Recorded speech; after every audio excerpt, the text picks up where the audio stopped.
Okay, so I'm going to help you out with a little build and wicking video today. You said you were getting the Freakshow RDA, one of my favorites. Some great air holes here that actually come up from below. So the air comes in and goes up over the coils. Great flavor. Problem is, if you fill it up too much, you're going to get drippage down here and out your air hole. So show you how to wick it, show you how to build it, and show you how to drip it so you're not leaking. So, yeah, just going to need very, very basic tools. Obviously, pliers, something to cut wire with, a drill, ohm meter, an RDA. If you don't have that, you shouldn't be watching. You're probably going to want some Japanese cotton if possible. If you can't have Japanese cotton, that's fine. I'll do one with cotton swabs as well to help you out. And your truck. So, what we're going to want to do, 26 gauge Canthal, you're going to want to pull some of this. So I always do lengths as one rotation from that and back. So we're going to pull probably 2 lengths of this. So 1 rotation, 2 rotation. It's about 2 lengths. So we will chop that. You're going to want to do that twice because we're doing a parallel build. I already have one off to the side here, so just going to cut one. But then you're going to want to take and put a little L at the bottom of the wire like that, just so that your drill can easily get in there. Go ahead and pop it in the chuck. I'm all retarded, sorry. And tighten her down. If you can go the right way and not the opposite direction. Get her nice and tight. Grab your pliers here and grip on an end. You're going to want to do nice and tight. You're going to want to hold this thing pretty tight. It doesn't matter which way you spin it. You're just spinning it to straighten it. So pull it out. You want to hold a little bit of tension on here. You don't want to be ripping it out, but you do want to hold tension to get it straight. And then just pulse it a few times. And there we go, nice and straight wire. If it breaks off, that's fine, you can still use it as long as it's straight. So pop that out. Good stuff, good stuff. So you're gonna want to do that on your secondary wire, so you'll probably pause the video here and you'll go ahead and do your second wire. Once you get them done, you'll have 2 nice straight pieces of Canthal. Just pop them next to each other because we're going to do a parallel build. Try to keep them as close as possible together. And you're going to want something to wrap this around. Sorry, I missed that in the tool section. Try to be quick for you here. I have a screwdriver here. These Home Depot, pretty cheap. I think I got it for like $7. Whatever. I don't know. I'm not a salesman for Home Depot. Anyway, that's a number 0 or 2 millimeter, 2 millimeter screwdriver, something close to that. 5 30-seconds, 3 30-seconds. You don't want to go too much smaller than this, or you're going to have a real hard time wicking with that. So you're just going to want to put it on here. I always start with a bit of an angle like that, so it's easy to put your thumb on there and hold it nice and tight. And we're just going to do 5 wraps with this. That should give you a nice low ohms. So, get her started. Never count that first little thing. So we got 1,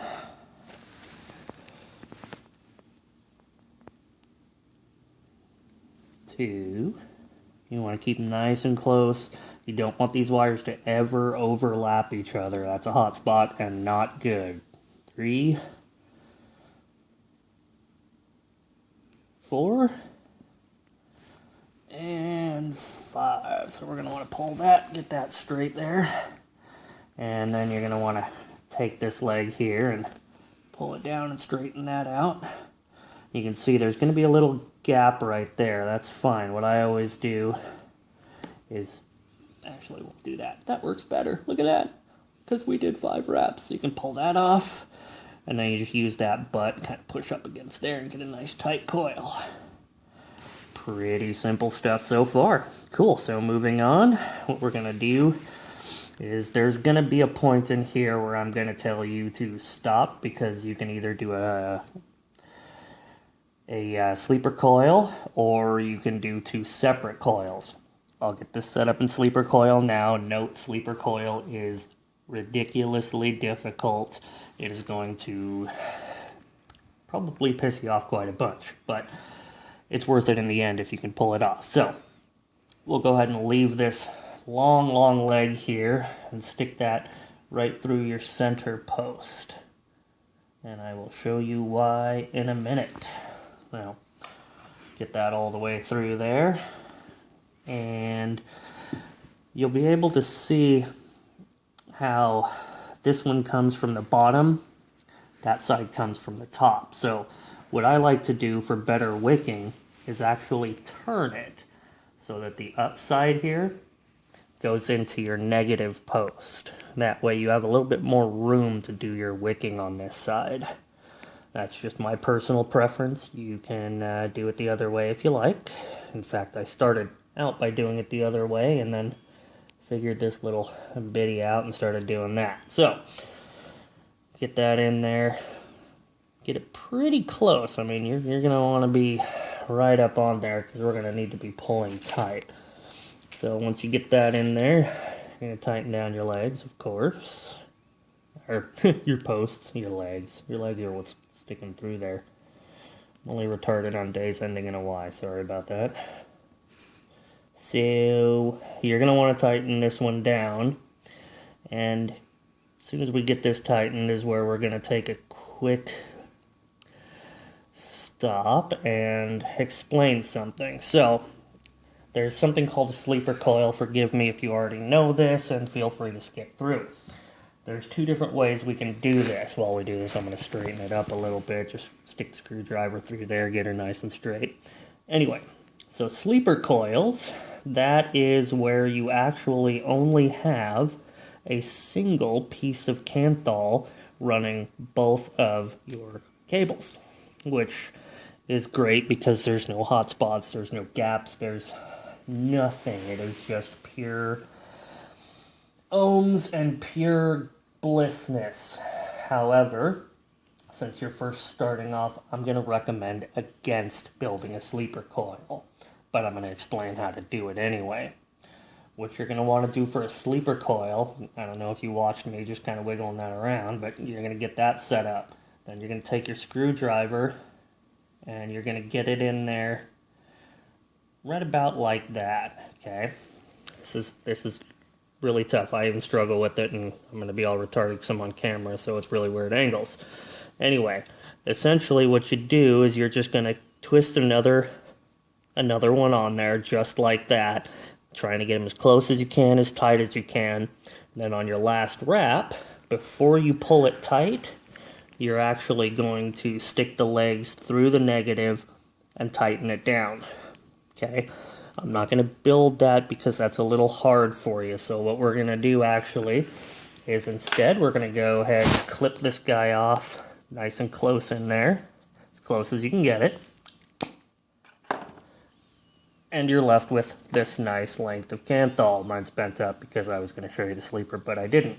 So go ahead and build yourself a second coil, and same way we did, just get it on there, make sure you have a little bit of length off to the side, twist you up some coil, and we will come back with the second coil. Alright, welcome back. So one thing I didn't mention is while you're building the coil, while you still have it on here, if you need to get it a little tighter, yeah, I told you the whole fingernail thing, pushing it down. But one thing I like to do is I'll put my thumb on there nice and tight, grab my pliers, and give these a nice healthy little tug here. And that'll actually help tighten up that last little bit, so you have a nice tight coil on there.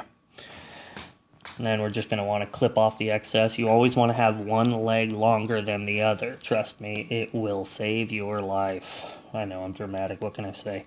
However, we're not going to cut that yet because I'm going to show you a nice little trick that's going to help you out here. So, I'm going to get that in your negative. and you're going to not be able to get in here to clip your second coil once you're building that, because that coil's too close, because you want it that close. So what I do is I get it in there and get it into position. You can take a screwdriver out if that helps, but you kind of want to get it into position kind of close and figure out where that's going to hit that post. Then you can just take your clippers and give her a little clip right in there. So that's out. Now pull her back out a little bit, stick the screwdriver through. See, even professionals, I call myself a professional, have trouble. Okay, now if we didn't misplace our Allen key, we would be able to continue. So of course you're going to have to loosen this guy back up because you tightened him down with the other coil. And if you didn't, shame on you, you're not listening. So we get that guy loosened up. Likes to eat the Allen wrench. I don't know why. This part gets a little bit annoying sometimes because you have that tiny little leg there. But you can do it, I have faith. If the coil does not have to be perfectly positioned in there, you can like just wiggle the crap out of it, shove it through, make it hard. Does not matter because you're going to fix it later. So you're going to get that into the center post. And then before you even deal with your negative post, you're going to want to tighten this down, because if you don't, you're going to cry because it's going to come back out and it's going to suck. It does, really, I promise. So, good. Now we just give that a little twist. Give that a nice pull on there. If you want to, you can even grab your pliers and get it nice and tight. Nice and tight. Grab that guy up, tighten her down, and as soon as we're back? Oh, we're back. Okay, well, sorry about that. My cameraman's new to this. So am I. Anyway, so we're going to start the first wicking. Oh, just to let you know, whilst we were away, I went ahead and just clipped off the legs. All you do is take your little things. You know how to clip wire. Clip off the legs as close as you can, and then you're just going to want to stick your screwdriver in here and, you know, give it a tug, give it a wiggle, get it all nice and straight. Okay, so we're going to go ahead and start with Japanese cotton. I hope you have some of this. If you don't, skip forward to the next section where there will be regular cotton. If you have Japanese cotton, you're going to see this has these little flecks in there, and you can really see the grain on this top sheet here.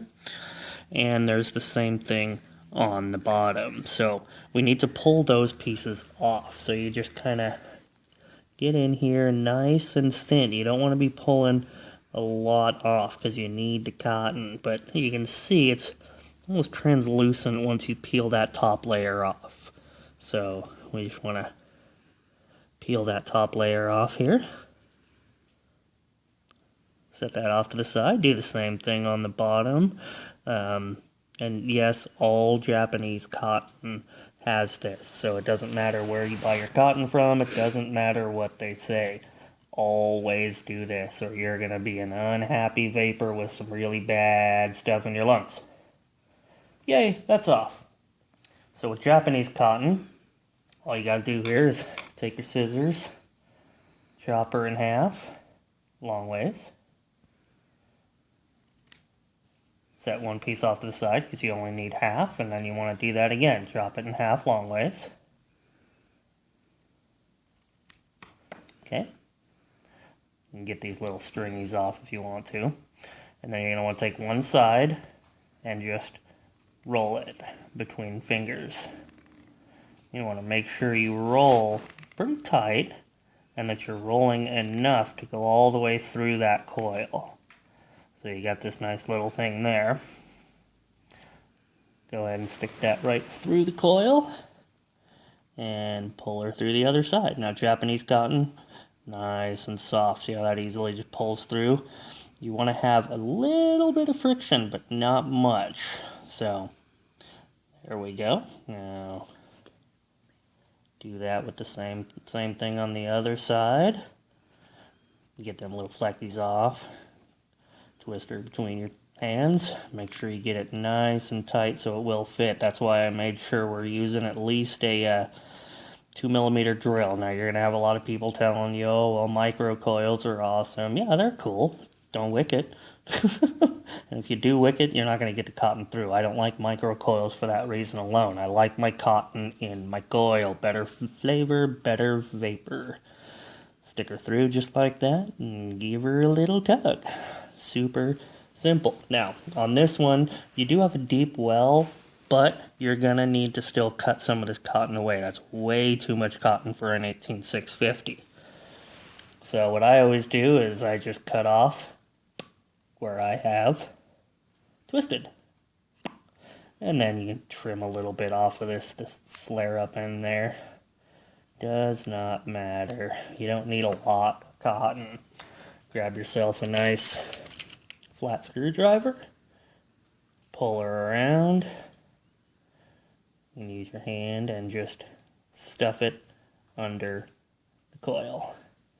Make sure you get it under the coil. Get it nice back there like that. You can see this is why I love Japanese cotton. Super, super simple. So, yep, just shove her down in there. And there you go. There she's all wicked up. You're going to want to do that on the other side. But if you see, you want to keep that hole open because that's your air hole right there. And you got all the cotton stuff in there. Okay, so we're going to go ahead and pause right there. I'm going to pull this one out here. And I'm going to show you how to do it with the regular unbleached cotton balls. Alright, so that was Japanese cotton. Here's the cotton ball. If you're wondering, organic cotton, just make sure it's unbleached. Definitely organic, non-bleached, non-treated. You don't want to be vaping bleach. Nasty stuff. So, what you do here is you have your cotton ball. You kind of have to tear this top layer a little bit here so we can get it to unravel. It's going to be a little bit of a mess, no big deal. Not going to need the whole thing. Usually, this is why I don't like cotton. It's a lot of extra work and you throw away a lot. I mean, you can save it, but I never do. As you can see, it's been a while since I've even used cotton. So, we just kind of unroll it the best we can. Doesn't have to be perfect. Get it all out there. And you can tear off little chunks, it doesn't matter. It's just cotton, it's cheap. Okay, once you get it kind of unrolled there, you're going to want to take it, tear it in half. You're only going to need maybe half of this for an entire wicking, and that means both coils. So, after you do that, you just kind of thin it out here. Try to get it as thinned out as possible without tearing it into tiny, tiny, tiny little pieces. So, you get her nice and tore out like so. So she's kind of transparent. And you're going to take it and rip it in half again. 2 coils, 2 pieces. We already did one with Japanese cotton, so we'll take this one here. And you're just going to roll it up. I know, right? You unroll it to roll it. I usually take it, put it on my leg, and just give her a roll. Now, each time you want to add a little bit more pressure and let it roll into a nice, tight roll. Almost like wicking, because we're wicking. But there is wick that you can use. I don't like it. I like cotton. It's better flavor, less drama, less expensive. So, get it nice and tight. Round about like that. You're going to want to take one end and continue to finely twist it out so that it's really small, because them coils aren't ginormous. So once you get it nice and thin, you do the same thing. Stick one end in there. Don't worry if it's taking you a little bit longer. It took me forever to figure out my first wicking. Here's the other downside to cotton, is you're going to have to twist this as you pull, because it doesn't easily compress like the Japanese cotton does. So you're going to get it until it doesn't really want to go in anymore, so that you can kind of tug on each side there. And then just cut off the excess, because there is tons of excess. Like I said, you waste a lot when you're dealing with a cotton ball. Clip that guy off right about there. You might even be able to wick another one with that. So, do the same thing, clip that off. And then grab your little screwdriver, or you can do scissors or whatever be the case, and wrap it around like you did the other one. If you did the Japanese cotton, well, if you did the Japanese cotton, you shouldn't be doing this. But yes, so just kind of get it all in there, make sure it's inside. Number one thing you want to worry about is airflow. Now, like I said, the good thing about this one is the airflow is underneath the coil, so you can stuff that coil down in there. More wick, more vapor. Normal RDAs, the ones that have that airflow on the side, you got to make sure that you can see underneath this coil, because you need the airflow. But the Freakshow RDA, you don't need that, because your airflow is coming up here. So there you go. That is a wicked up 26 gauge dual parallel coil. We're going to get this thing on an RDA, and then I will show you how to drip on there without leaking everywhere. Alright, welcome back. So we just stuck this on a mod here. There's something I didn't mention. Once you get these coils on there, and you get them all set up and clipped and all that good stuff, you're going to want to stick it on your RDA meter and turn it on. I said we would need one. I didn't use it.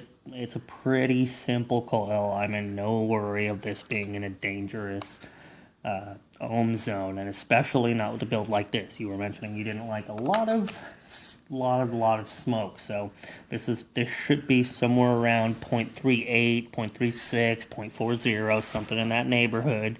It's going to be a nice cool vape. You can also, a lot of people do this when they get it on there before they stick their cotton in there, they'll fire it a few times and make sure it's glowing properly. With how tight the coils are, again, it wasn't really necessary. This isn't some dangerous build. This is a pretty standard build. So we went ahead and skipped all that stuff for time, and now I'm wasting it by blabbing about it. So, moving on. I'm going to take our juice, Drip Tonic. Greatest juice on the planet. Very high VG, max VG. I think there's maybe 2% of PG in here. PG sucks when you're dripping. Don't use PG. Drip Tonic, greatest juice on the planet. Can't say enough good stuff about it. Anyway, so this guy here, you're going to want to start. Notice I'm always tilting it away from the air hole on the side that I'm doing it. So just nice and easy. And this first one is always going to be a little harder than subsequent soakings, because you have to get it all. So I always tip it against, take a couple drops right in there. Don't be shy. Keep it dripping on there. And then what I do is I go back here and I dump it on in there. Just get it all kinds of in there. Get that cotton, soak it up. Okay, and then do the same thing. Tilt it away from that air hole so you're not dripping down your air hole there. Nice little bit at a time here. Don't be quick, don't be freaking out. Drip a little bit right on your coil there to get that cotton that's inside. And then go right behind it. And that's where you're really getting that cotton wet. And you want to get that thing really soaked in there. I mean, do not be shy with the juice. I always do it back here on this RDA so we're not leaking out those air holes. there you have it. That is a nice, beautiful build with dual parallel 26. So make sure that, I mean, this is pretty common sense, but make sure your air holes line up when you stick that on there. I'm always like try to line those up. Whatever, that doesn't matter as long as your air holes line up. Pop that sucker on there. You are good to go. Now, when you're dripping, after you're done with this, obviously you're going to need to re-drip. Here's the little trick that I always do, and I showed you already, but when you're re-dripping, you want to just drop 1 or 2 right on the coil, and then again, behind the coil, and you will never have any leaking. It'll taste great. You shall enjoy. Good night.